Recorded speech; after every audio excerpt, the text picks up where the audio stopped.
You're watching T Radio V, radio in TV.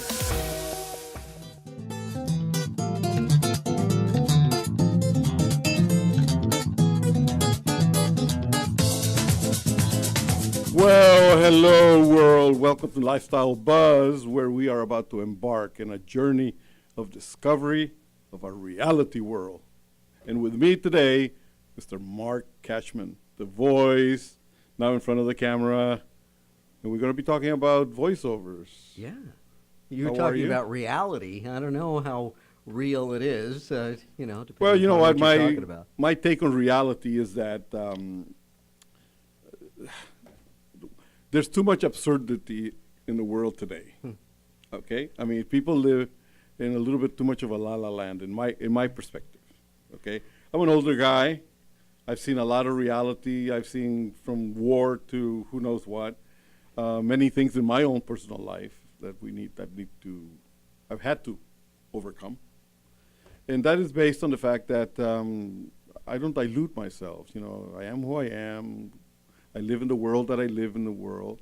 I'm in the world of travel where I meet a lot of people from abroad, and that's my reality. You know, I don't imagine things. I like to touch. I like to meet the person face to face. And this have is a good very time. cool, too. Radio and TV combined. Yeah. What a concept. You know, it's something that we were talking about outside, that for the longest time in another station, I talked about it. You know, why not photos? Why not this? Why not that? Mm-hmm. But I guess having a screen in front of you is such a secret that I know. it's become, well, anyway, that's But now you're multidimensional here. now Orlando. I'm actually super happy. I ran across this place here, T Radio V, and I couldn't be happier. It was serendipity. I tell you, man, the voice gods were on my side. Voiceovers. Yes. That's your forte right there, huh? Yeah. I've been doing that for about, I don't want to date myself, but about 35 years. Very cool. Yeah.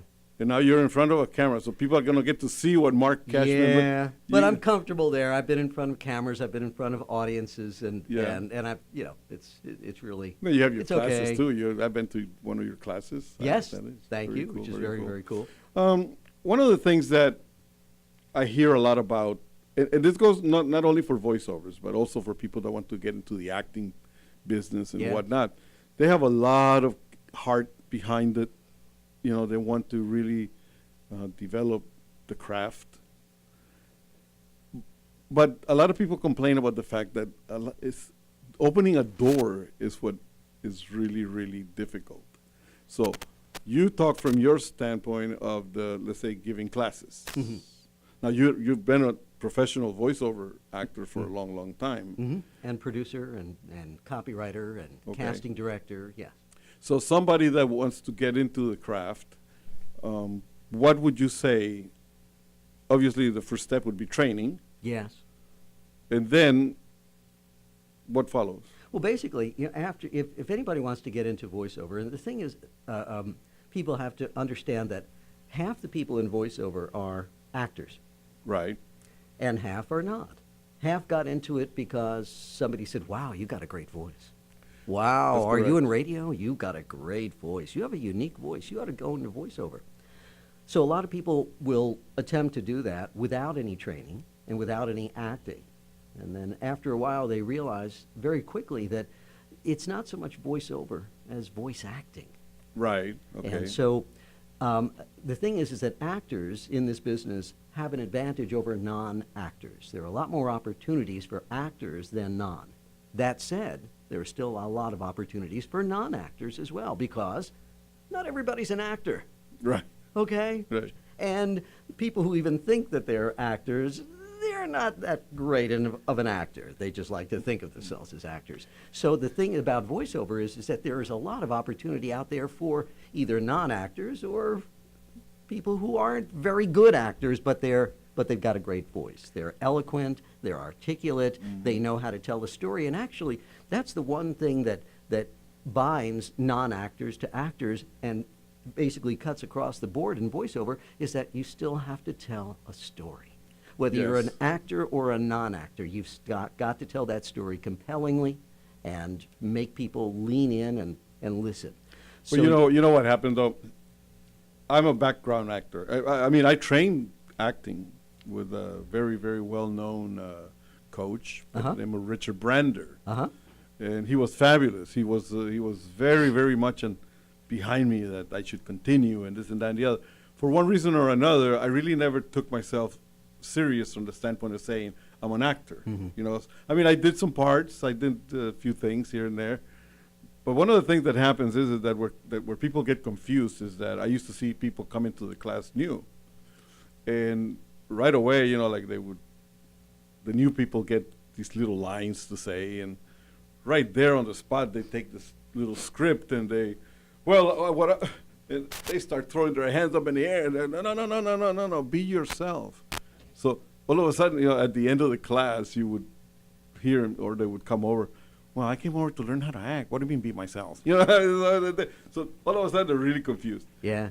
In voiceover is about the same thing. I think up to a point. Yeah, it depends upon what role you're talking about. Right. A lot of, if you listen to a lot of voiceover, particularly commercials, you'll hear that the majority of commercials, the way voiceover is delivered is very, very natural and very, very conversational. Right. Because a lot of people don't like to be sold. Don't sell me. Just But is tell that me. a new notion? Because before, Yes. I mean, It is. I remember. Man, I don't want to date myself either, but Yeah. Jesus, I remember TV black and white. Yeah. Where the guy would come over. That's I right. mean, the point That's and right. emphasis. Yes, and all that type of absolutely. stuff, Yeah, right? that was an announcer who basically picked up a megaphone and told you what to do. Right. Yes. Because the consumer Yeah. at that time Yeah. A little naive. wanted to Yeah. be directed, right? Yeah, to a certain extent. Now the consumer doesn't want to be directed No. in any way. No. They want to be consulted. They want to actually have choices. They want to make their own choice. They want to feel that they're choosing something that they have. Again, nobody's telling them what to do, and people resist that too. They don't sell me, just tell me. The funny thing is that here's where the whole equilibrium has to come, because people want to be consulted. They want to be more or less shown choices. But when they make the wrong choice, you should have told me differently. You know, Yeah. and so it goes back. So there's an entire motion that a lot of people just don't see in trying to not sell people anymore, but trying to guide in a certain direction. Well, that's more the psychology of advertising, if you Right. really break it down. But to get back to your previous question about, after your training, what do you do Exactly. in this business? And basically, you do what every other area of show business is. And by the way, voiceover is show business. It's a part of A lot of show people just don't business. understand that part. Well, Can you expand on that? Well, it's an anonymous side of show business. That's all. Is most voiceover people are not credited. Nobody knows who's doing it unless it's a celebrity. So the bottom line is you have to, just like anything in the entertainment industry, voiceover is part of that. It's just an anonymous part of that.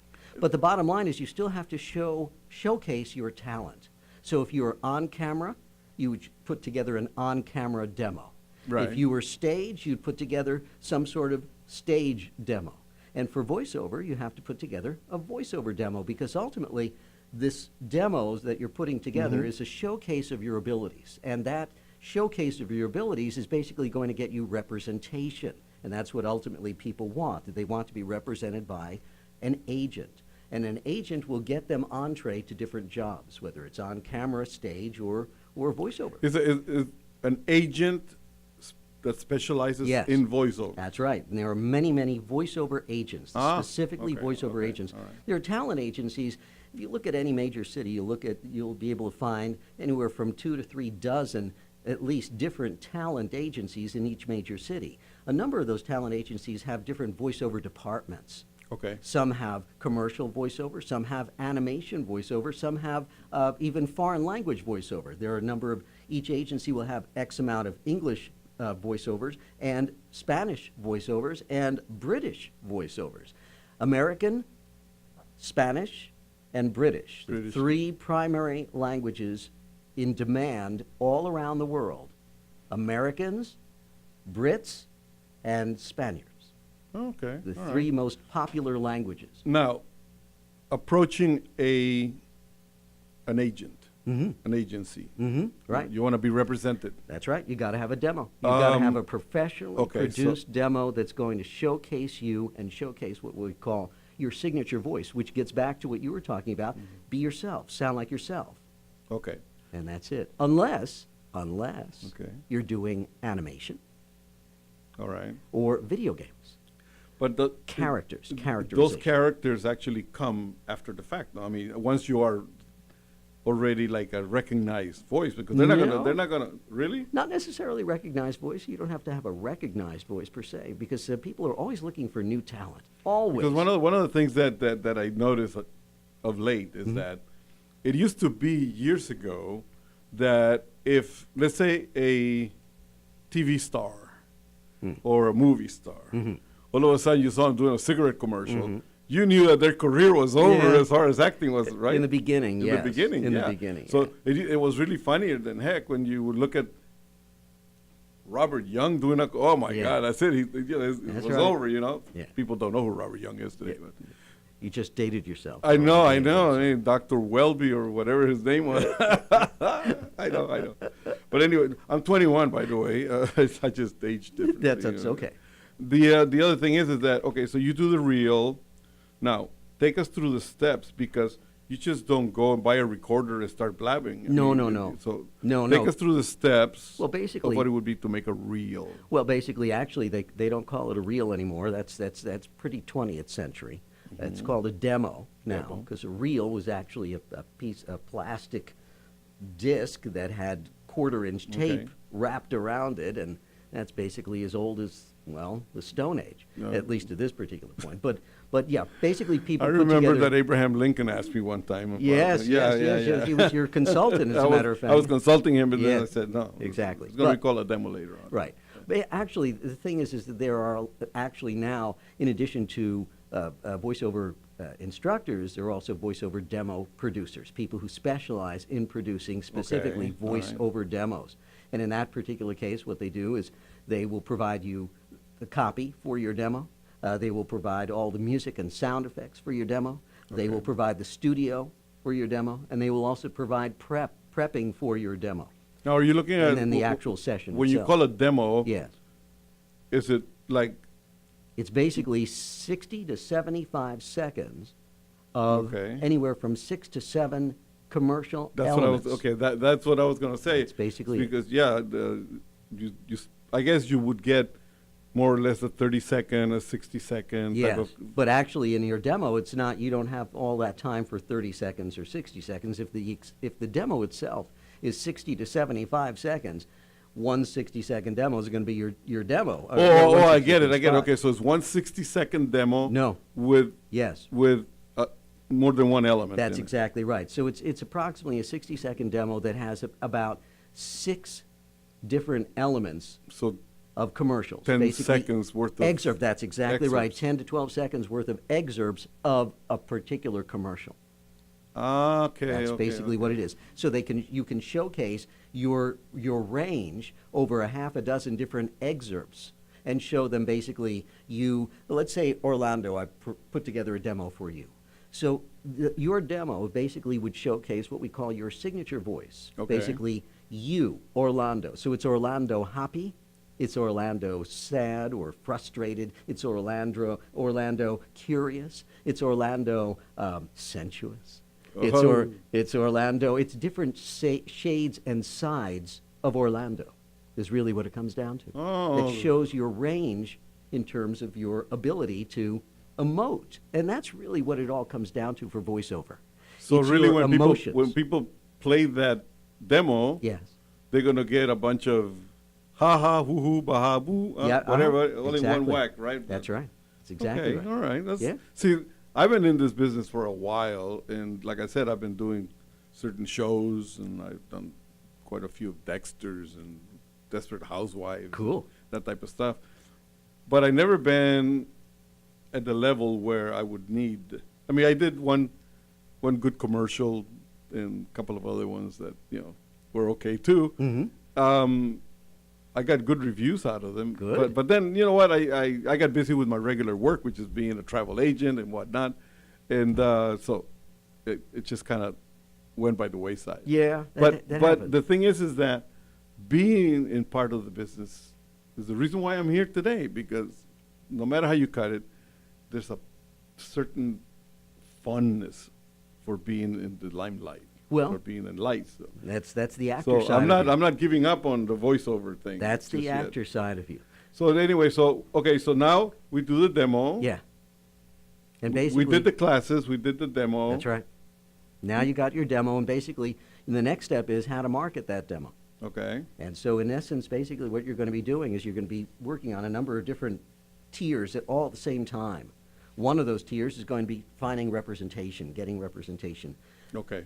submitting your demo to different agencies and hoping to get representation from one of them or a number of them. That's the other thing too. Is it used to be you'd have an agent for life, one agent. Right. Not anymore. Oh, really? Yeah, the internet has just changed, was a total game changer, complete game changer. Okay. So now you could have multiple agents in multiple states, in multiple cities, all around the country, in fact, all around the world. It's pretty amazing. And each day, different agents will send you different jobs, different auditions. Oh, really? Yeah. Well, I guess I've been away from the Yeah. business for a It's while. changed a little bit. It has changed a little bit. Yeah. You no doubt. wrote a book. Yeah. You are the man. How Yeah. can we do this? Yeah, There you go. it only took I don't know, took about 3 years, I think, to finally put it all together. It was arduous, but I figured if everybody else could do it, I certainly could do it. Why too. not the Mark, huh? Well, now it's- let me ask you a question. Is this something that only you use in your classes, or is it being used? Oh, it's being used. I teach at Cal Arts. I teach voiceover at Cal Arts. So Oh, I didn't know that. It's I teach graduates and undergraduates. So it's part of the curriculum, and so they buy my book as part of that course. My classes, my private classes, my individual classes, again, they buy the book as well, because what I can do is each week when I assign homework, I assign 2 types of homework: performance homework to get them ready to prepare to perform different spots, Okay. and reading homework that basically is ancillary to what it is we're working on. So Is in preparation for voiceovers. Let's say that I'm interested. Joe Blow from the street. I Uh-huh. go and I look for your book. I buy it. I start reading. Yeah. But I'm sure that there's a preparation. Like, let's say a singer that goes through the vocal range, through warming up, scales, warming up and things like that. Yeah. Okay, is there such a thing for voiceovers as well? Absolutely. Absolutely. You've got to. You got to warm up your voice. Anybody who's doing anything has got to warm up, whether they're playing the piano, whether they're getting ready to throw a football, or whether they're getting ready to get behind a microphone. Warm up is crucial. Stretching and warm up, absolutely. Again, prime Yeah. your instrument. Yeah, your instrument being your voice. Absolutely. You need to take care of it too. What is it? Let's say an exercise. Oh, my we're goodness. We're gonna break down this whole. Oh my thing here. goodness! I mean, there's so many exercises. Singing is a great exercise. Is it? Yes, Okay. absolutely. But not singing like Robert Plant, Led Zeppelin singing. We're talking about. Oh, I just dated myself. Robert Plant. Oh my goodness. All right, that's okay. That's all right. Kids still know Robert Plant. He's still relevant. I'm a thank big goodness. follower of Led Zeppelin. Yeah. Oh, yeah. And you know what? They were in the news recently because Yeah. of a That lawsuit. lawsuit. Yeah, right? absolutely. And when they won it, they came out Yeah. all talking about it. And I'm Jimmy Page and Yeah. Robert Plant, and I'm going like, oh God. Well, Do I look like that now? No. I mean, Actually, you look better. I must say, Orlando. Yeah, I mean, like I'm looking. Robert Plant still with his shirt wide open. I'm going Ah. like, oh no, button it up, man. It's time, you know. It's a killer singer there. So anyway, so Oh, so warm up. So singing is a great warm up. Tongue twisters, great warm up. Cold reading, great warm up. cold reading, Okay. then that's the one thing that people, if they're getting into voiceover, they have to realize and recognize that if they are not good, strong readers, if they are Okay. not good, cold readers, if they can't lift that stuff off the page, those words off the page, they're going to have a lot of challenges. Okay, all right. Now, we already have the classes, we got the demo, we have the agent. Yes.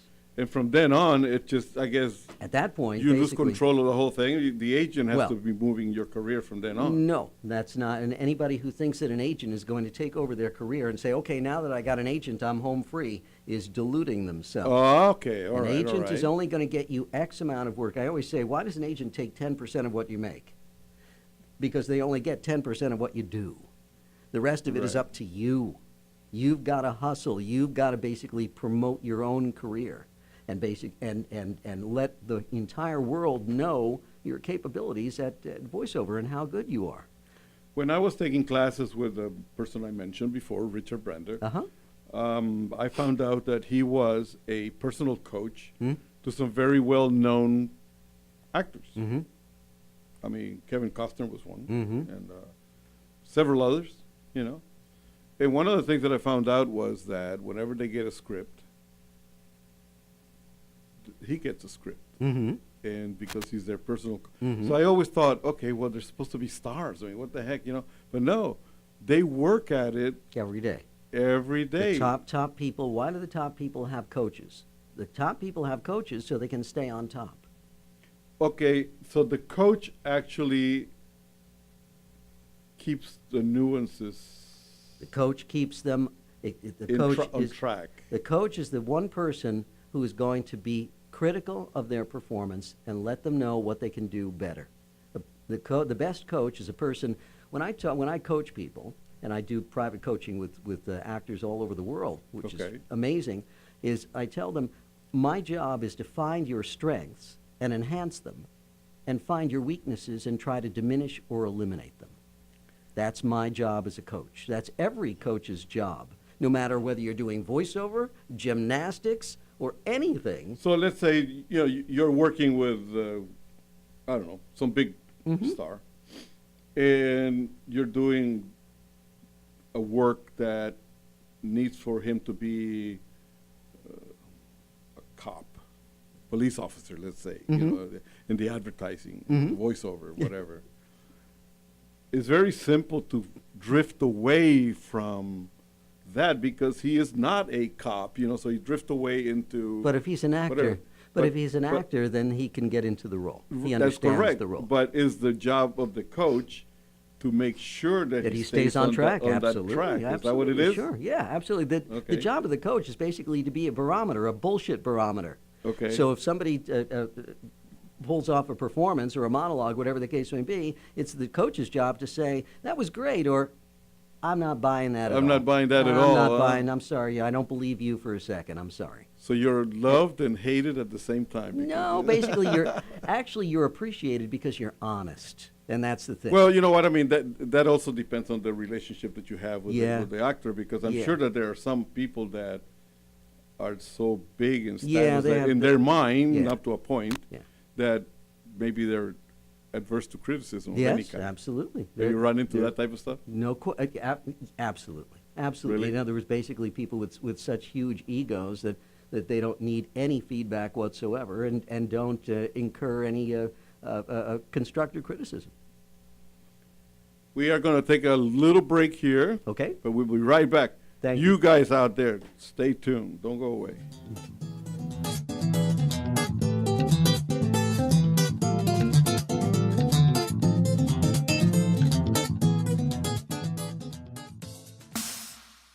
You are watching T Radio V, radio in TV.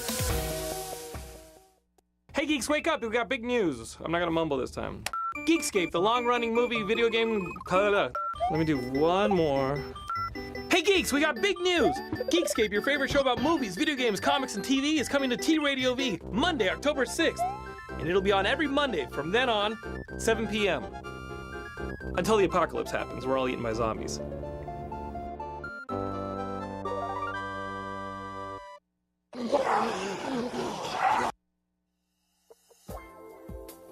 I'm Laura Samoza, I'm Sterling Gardner. and we are Between the Sheets every Monday here, 3 p.m., tradiov.com. T Radio V. That's right, it's T Radio V, radio in TV.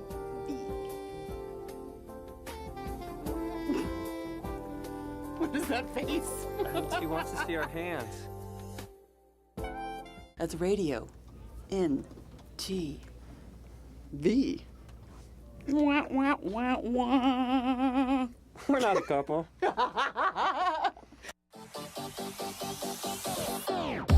Hi kids, Billy and Francesca here for my brand new show at T Radio V, Advice from an Idiot, every Thursday from 7 to 8 p.m. Pacific time. So please call in and get some advice from someone who knows absolutely nothing about everything.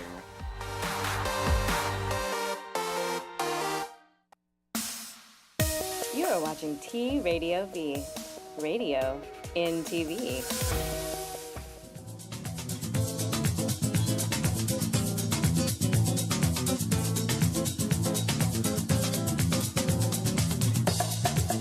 Welcome back, folks. I hope you didn't go anywhere. And if you did, stand at the corner after the show, okay? Because I'm going to have to punish you.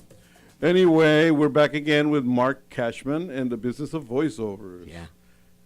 What a business. What a business. What a business. Obviously, look, I've known people that have passions about one thing or another, and I've known you long enough to recognize the fact that you live, eat, sleep, breathe voiceover. Dream, You're yes. very passionate about it. Yeah. Yeah. That's it's funny. A number of people, you know, as they go through the business in the industry, they kind of get burnt out. And Do they? Yeah, they do. They just get tired of it. And it's just the opposite for me. The Okay. more I do it, the more energized I get. Is it burnout comes from doing a routine over and over and Yes. over and over and That's over exactly and not right. diversifying? That's right. Okay? Exactly. Obviously, you took time to write the book. Yeah. You take time to produce. You Yeah. take time to teach, Yeah. And I always write. Yeah, and I always try to bring something new to it. Every new class that I put together, every new workshop that I put together, I try to make it better and better and better and different so that I'm not in that rut.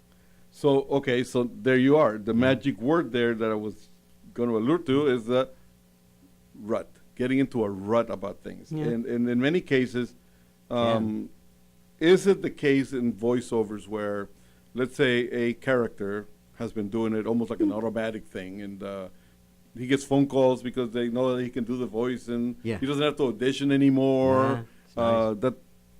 I mean, A many peop- recognized voice, a recognized voice. people would wish they were in that position. But Yeah. by the same token, you know what? I've been self-employed now for a number of years. And when I was in the auto repair business, it got to the point where people knew the product that I put out, it was a magnificent product. I would compare my repairs to factory standards. Nice. And only I'm not talking about working on a Pinto or anything like that. All I ever worked on was Porsches, Jaguars, Mercedes-Benz, BMWs, I always say, Rolls-Royce. if you're going to be in the automotive business at whatever end, whether it's fixing or selling, go high end because the commission's going to be better. Well, you know what? It's not only that, but you know what? The fact is that you're dealing with a quality of customer that is not going to try to, shop you around or Yeah, I anything don't know like that. about that. I'm Well, not sure. I know the had plenty- very good luck with it because people trusted me with their fine machines, and You're lucky. anyway. Yeah. So I knew that I could put on a great product, and the business grew. Mm-hmm. It grew great. I mean, to the point where, Word of mouth. yeah. But you know what? I lost it. I lost it because I was no longer that much involved into it. You know, I mean, I didn't have to struggle anymore. I mean, every day there was 3-4 different cars all crashed and money. So it was, I was not that. I became because of the specialization of the repairs. I became less necessary. Mm-hmm. In voiceovers, your voice is your tool. But there also has to be that quality of the hunt, going for the job. or I mean, or does it become like an automatic where you just like a robot? You go over there, you say your lines there, and people can get burned out from that. It's not so much I guess it just depends upon what it is you're doing, you know, on a day-to-day basis. Let's say there are a number of people who are the voice of, let's say, a particular channel. Okay. Or, for instance, the guy who does most of the promos for Fox. Okay. Joe Cipriano has been the promo star for Fox, doing all the promos, or a lot of promos for radio and TV. Okay. Now, he does this on a daily basis. It's a gig. It's a job. He brings passion to every single thing he does. Even though it might be the same thing day after day after day, he brings passion to it. Energy and passion and positivity. He Okay. always puts his best spin on it because he's a professional. And that's what professionals do. No matter what area of voiceover or entertainment they are, whether, again, stage, screen, behind the camera, they bring passion to everything they do. Every job is new, every job is different, and every Okay. job is something that they're going to show that they can do it great. And the ones Okay. who don't, they're the ones where business falls off because the producer says, hey, Bob, you know, you're just dialing it in here. Right. You know, Okay. So is there there's no magic going on. is there a lot of danger of that happening? No, not really. Really? No, you don't not think really. so? No, because I will tell you this right now. Any voiceover and any voice actor who has a steady gig is not going to jeopardize that steady gig. They are going to make sure that everything they do is great. They're going to bring everything they can to every single job they do. So there's no they taking don't it want to for- lose that gig. No, There's no taking it for granted. I doubt it. I really, Really? you'd have to be really, really jaded to take it for granted. And you'd have to be very, well, just not appreciative of the opportunities that you have. Well, the only reason why I mentioned that is because, like I mentioned before, I've been self-employed for a long, long time. I've had the opportunities of being in the auto business, real estate, and of late in the travel business. Okay, and what I do in travel is primarily I'm a tour operator. I'm a wholesaler specializing in Latin America. That's my area of expertise. I have tried, for one reason or another, I got into this thing about, well, why not sell Europe? I mean, I have the customers that Wanna I can go. help Uh-huh. also go to Europe. And selling a destination is very much the same if you happen to know the destination. Now, I travel all over the world, so I'm lucky in that regard. But you know what?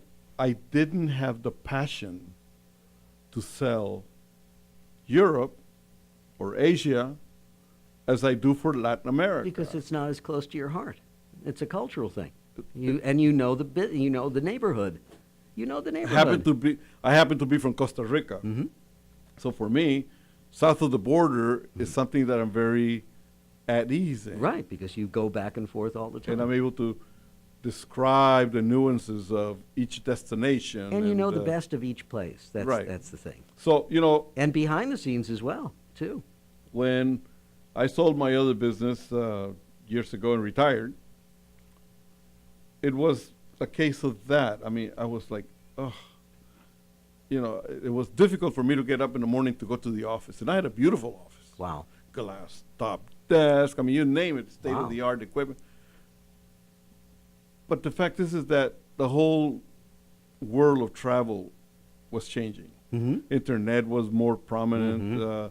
People would come over with all these weird demands because they saw it on, you know. So I was no longer a guide for them on their vacation.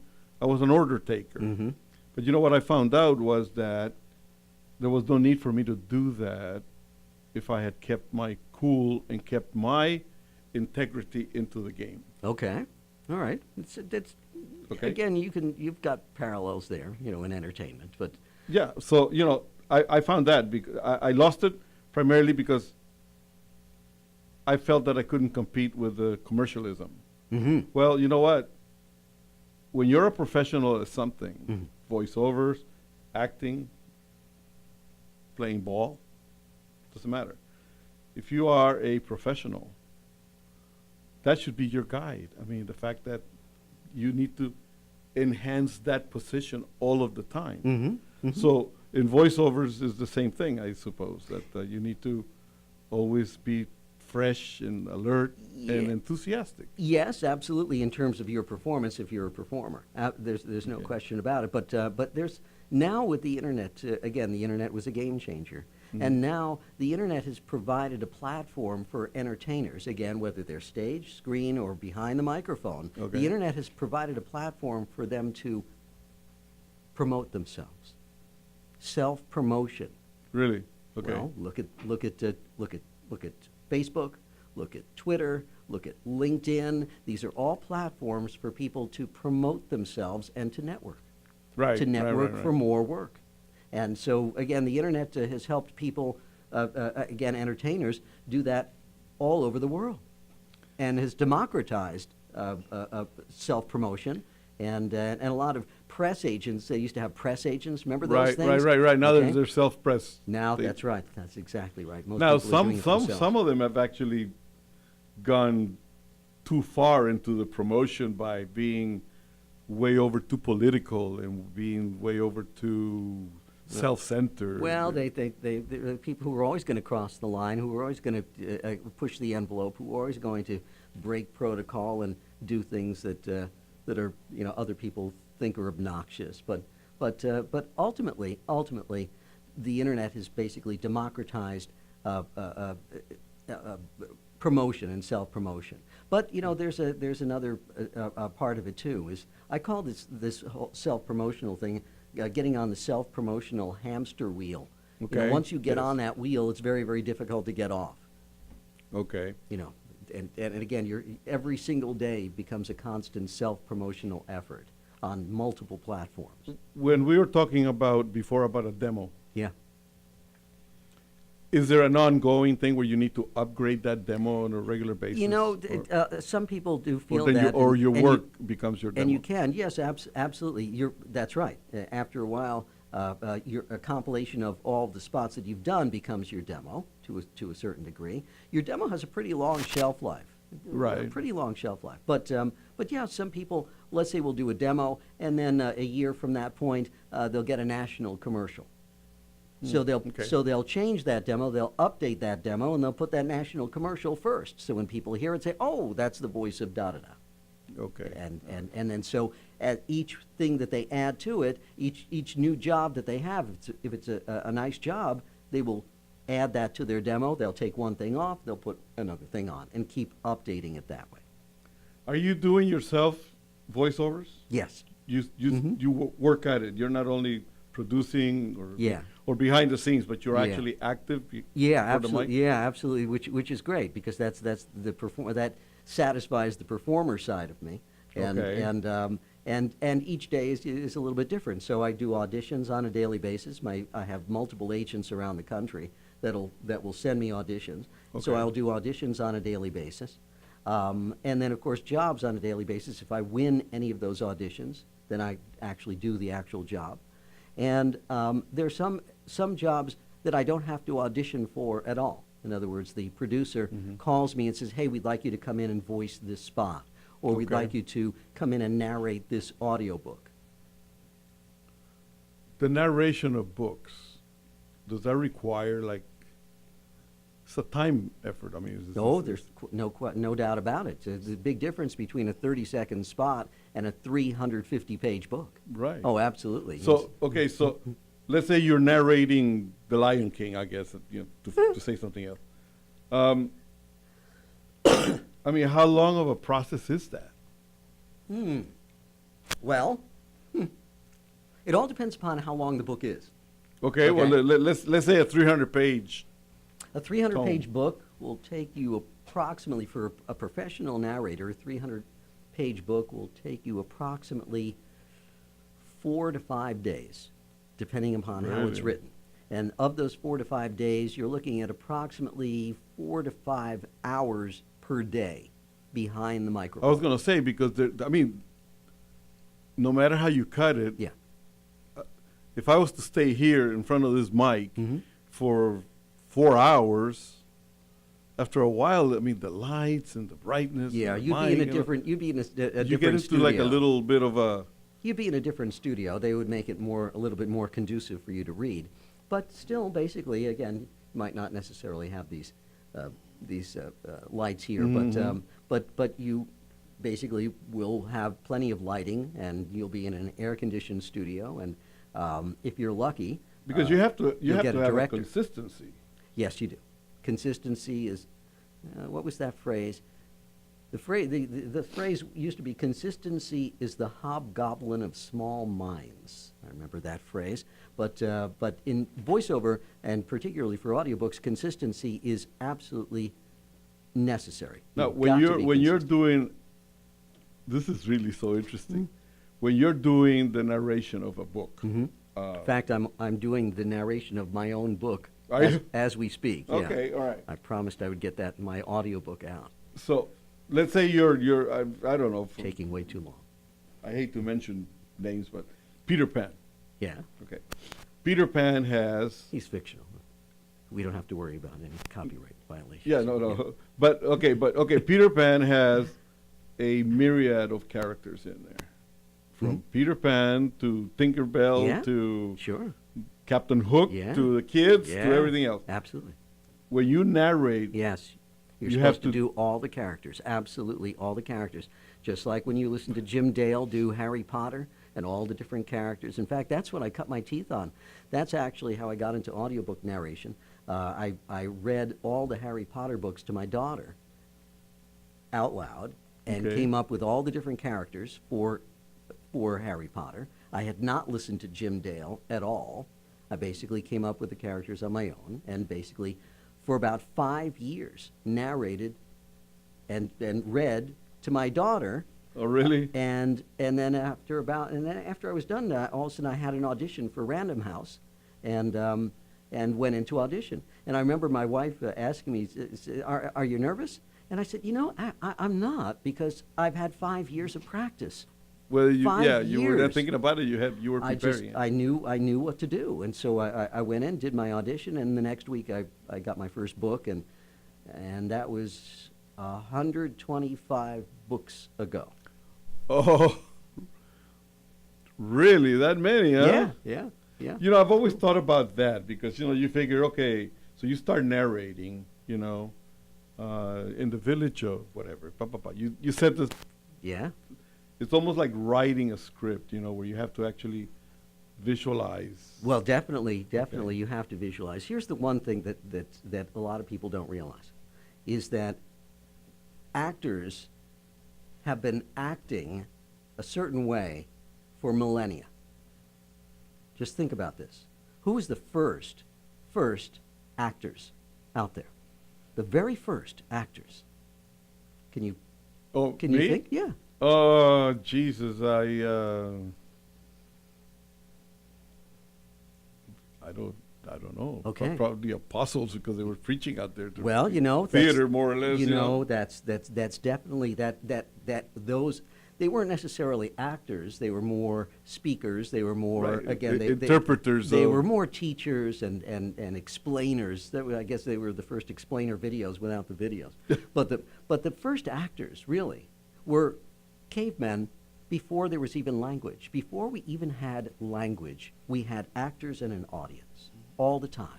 Okay? Okay. Before we even had language, what was the chief doing? He was miming. And he would tell a story, and he would have the tribe around him, and he would tell the story. They would laugh or cry or whatever the case may be. That was the first actor and audience. Then we got language, and then the stories got more embellished. The stories were deeper. They were more richer because we had language. We could communicate.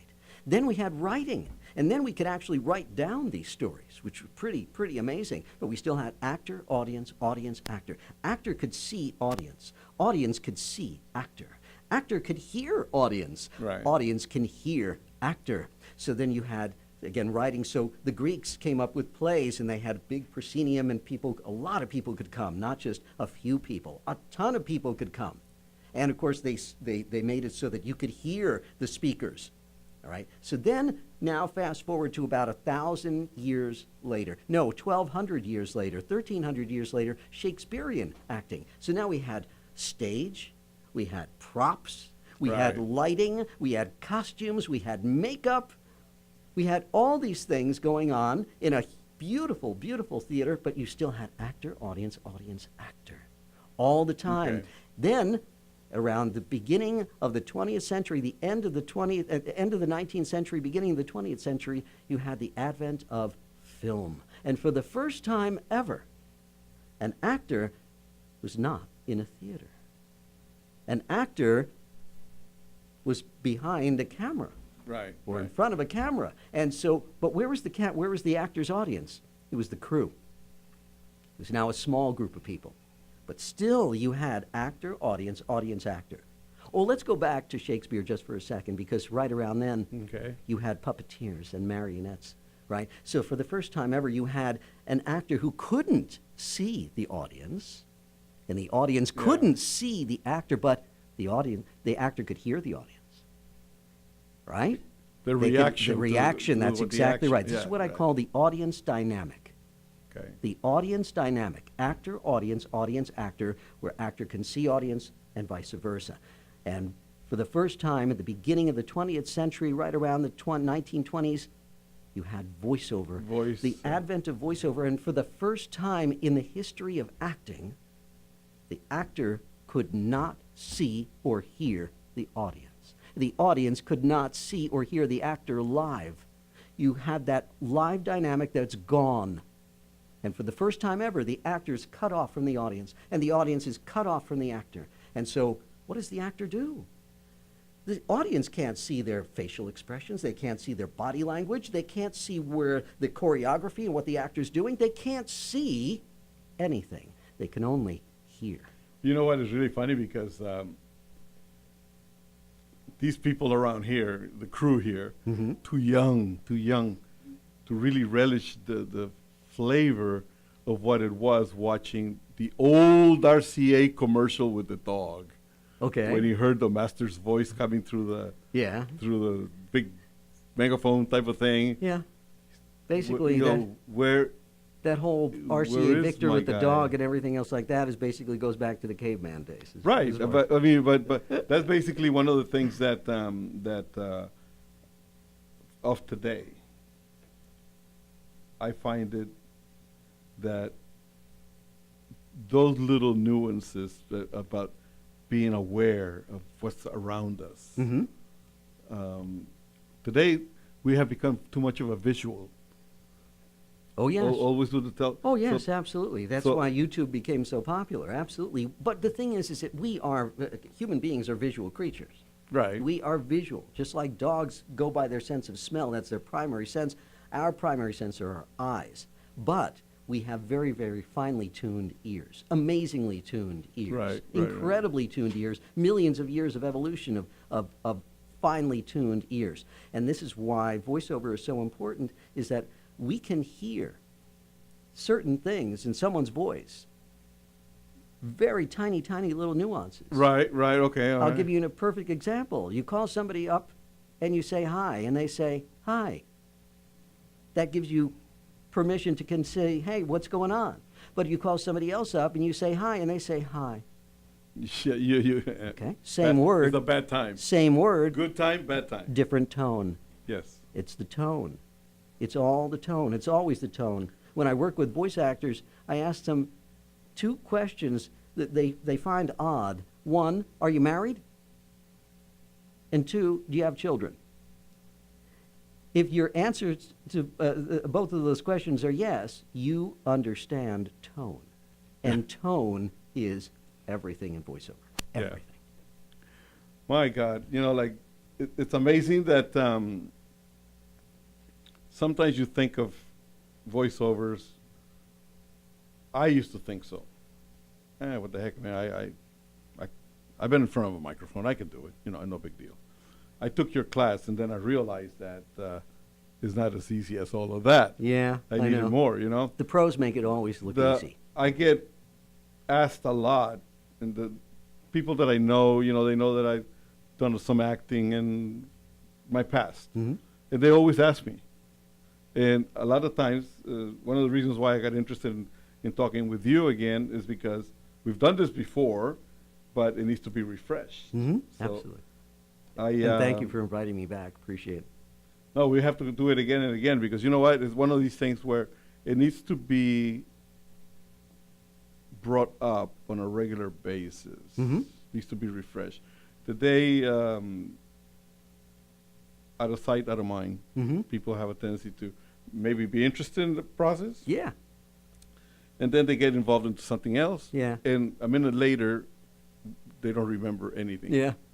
Well, So- if anybody's interested, if anybody listening here is interested in following up with this or have any questions for me, they can reach me at a number of places. They can go onto my website, which is cashmancommercials.com, C-A-S-H-M-A-N, commercials.com.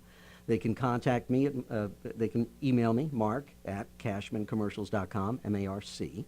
And you're on Facebook. Yes, I'm on Facebook as well, Marc Cashman. Marc Cashman VO, I think that's my business Facebook page. I'm on Twitter too, and Instagram, the whole thing. I know. You're a popular cat.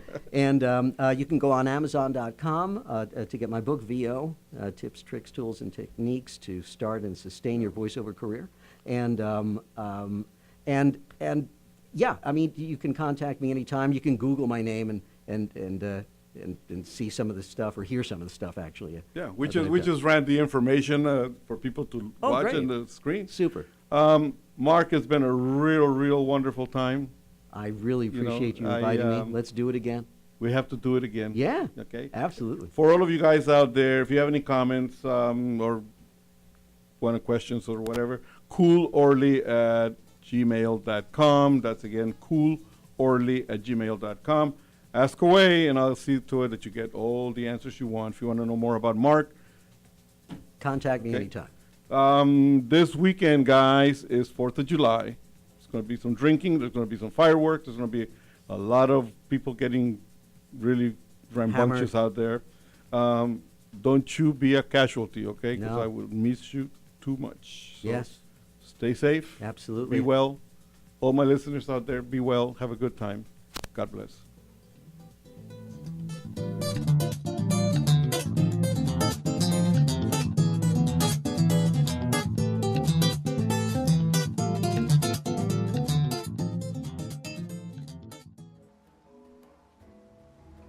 You are watching T Radio V, Radio and TV.